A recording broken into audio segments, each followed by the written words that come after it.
So here we go. Guitar bends. What are they? All you're doing is fretting a string and bending it. Simple. Guitar players aren't smart. Things are called what they're called because they're easy. Guitar players aren't smart. Drummers are even dumber. They have to make noises for stuff. Trust me. Paradiddle? What's a paradiddle? Paradiddle. Come on. I was a drummer forever. I know. I got the inside scoop. So, guitar bends. Now, there are different types. So, I'm going to give you some terminology, show you what it is so you'll understand it when you hear it, and you can add it into your playing. Maybe some of this is stuff you've never heard of. If it is, you can add it to your daily stuff, your daily practice. And if it's stuff you already know, then great. You're just getting a refresher of it. So here we go. First thing we're going to talk about is a bend and release. All right? All that is we're bending a note and releasing it. Bending it. And all release means in this is we're letting the string come back to where it was. That doesn't mean go. That's not a bend and release. That's called a screw up. A bend and release, you're bending it up and then you bring it back. Simple, bend and release. Okay. When you're doing bends, you really want to be rotating your arm. But you also want as much support as you can get there. So I'm really just fretting this. But I'm using these two because the only note that's going to fret is this one. So these two are also pushing the string to make that bend easier. So I'm fretting here, but I'm using these two fingers to bend as well. But I'm also getting my wrist involved. You really want to be trying to rotate your forearm because you want to use the biggest muscle you can, and your finger muscles are not it. Use your whole arm. Get in there. Now, we're going to go into half step and whole step bends. All a half step is, when you hear that term, half step, what does that mean? It means we're going to make this fret here sound like this fret. That's a half a step, is one fret down. So we want to bend this note until it sounds like this note. So let's talk about whole step bends. A whole step, we're going to bend this note till it sounds like this note.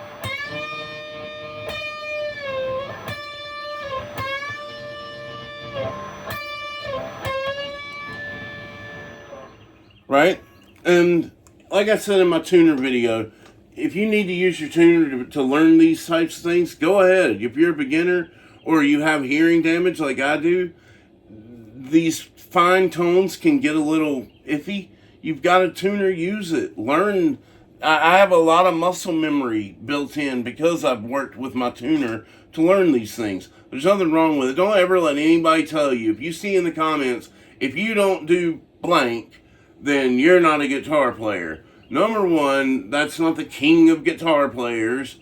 If you want to play guitar, and use every tool available to you to get better at guitar. Good on you for practicing and learning. That's what we're all here to do. So stop it with the, if you don't do the exact technique I did, you're not a guitar player. I've been playing guitar for 20 years.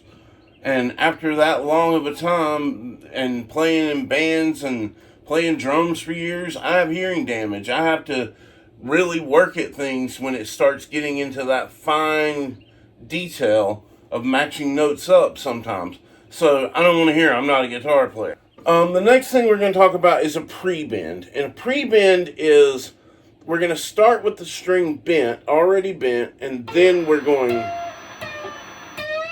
So you're going to fret it, and you're going to go ahead and load it up, and that gives you that.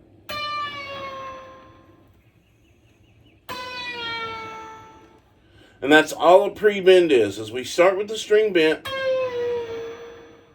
and we just let it come down. We release it, going back to the bend and release. That's all we're doing. We start with a bend, and we just let it come back down. That's your release. A rhythmic bend. You'll hear this sometime. All a rhythmic bend is you're bending to the rhythm of the song. Whatever the song. Okay. Dance Macabre, the opening unison bend. I'll get to that in a minute.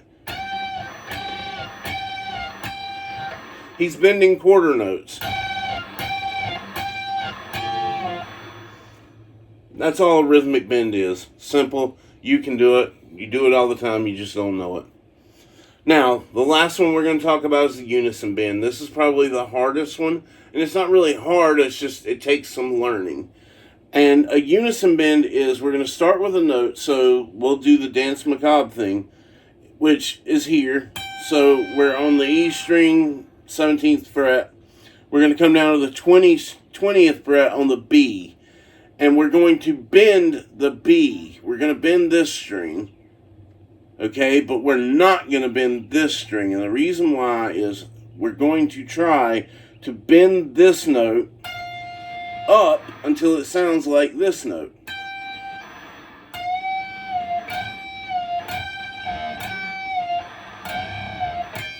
And you're picking both strings. Okay, simple.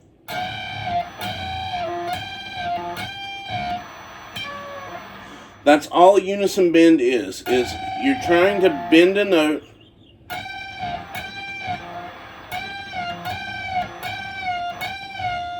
and I'm not doing anything with my ring finger here except for supporting this. I'm just kind of pushing out here because I have a little trouble when I get up to here. That's when I need it. So, but that's all a unison bend is. We're bending a note on a different string to match this string. That's all a unison bend is. We're bending it to become unison with the starting note. Very simple. Guys, you can do this stuff. I'm telling you, you can do it. So, here's all the bends there are. Up, bonus bend. And this is for blues players out there. Is the quarter tone bend or the quarter step bend. It can be called either thing. And all that is if this is a half step. So, let's say we're at 15 on the B. And a half step is 16. So we would be bending this to sound like this. A lot of blues players will bend a quarter of that way instead of going all the way up till it sounds like the note. They bend a quarter of it because they want some dissonance. They want that dissonant sound. It's wonderful. That's not to say blues players can't do a half step bend. Yes, they can. Probably better than most. But they're doing it intentionally to get that grittiness and that imperfection in what they're playing. So if you hear quarter tone bend or quarter step bend, quarter tone bend, it just means that you're not bending up the full half step. You're not matching this note. You're stopping before you get there. So that's a quarter tone bend or a quarter step bend. Very, very easy to understand. Takes some practice to get it the way you want it. But guys, you can do this stuff, and don't let anybody tell you you can't. If you want to play guitar, it's all about how much you put into it. Yes, some people can paint a masterpiece in 30 minutes like Bob Ross, and some people take 4 years like Da Vinci. Doesn't make either masterpiece less amazing. Just one person's process is slower than the other. Don't get down on yourself. You can do this stuff. I'm telling you, you can do this stuff. It's all about how much work you put into it. So now you got some bending vocabulary. You can bend it like Beckham even if you wanted to. And you can bend it not like Beckham if you don't want to. Maybe you don't like Beckham. Maybe you think Beckham's an asshole. That's fine. Don't bend it like Beckham. Bend it like somebody else. Bend it like Messi. I don't know. Whatever you like. So, go have some fun with some bends.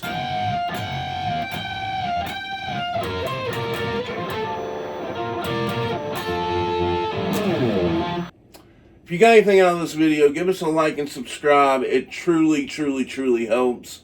Now you got some terminology. You've seen how to do it. You can go do it yourself. And got some announcements coming up. I've got another video on soloing coming up so that we can kind of get into more of where you would apply these things and some little tricks and things on how to play a solo or write a solo to kind of make it a little more interesting. So that's coming up soon. I hope that you enjoyed this video. I hope you got something out of it. And I will see you guys next time on Polyrhythm Music LLC.